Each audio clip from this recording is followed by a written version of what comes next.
Сіз тұтынушылық кредиттерге период охлаждения енгізді. Қазір енді сіз банкке келсеңіз, тұтынушылық кредит алам десеңіз, сізге банк кредит берем десе, ол сомаға қарай период охлаждения енгізіледі. Ақшаны 8 сағаттан кейін, немесе 24 сағаттан кейін сізге карточкаңызға аударылады. Сол 8-24 сағаттың ішінде банктың жұмысшысы сізге звондайды да, сізге сұрайды. Сіз қандай мақсатпен сол кредит алып отырсыз? Сізді басқа адамдардан сізге ешқандай ықпал жоқ па, басқа адам үшін сіз кредит алып жатқан жоқсыз ба, сондай сізге сұрақ қойып, сіз онда айтуыңыз керек. Мен өзім еркіммен кредит алып отырмын, ешқандай басқа адамнан, үшінші адамдардан маған ықпалы жоқ.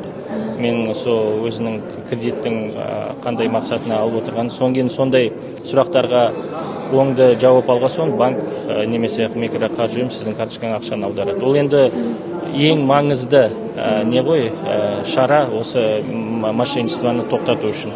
1 октябрьден бастап ол норма заңға енгізілді. Қанша уақыт?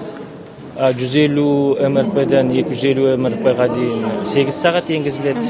250 МРП-ден асса 24 сағат енгізіледі. Период охлаждения.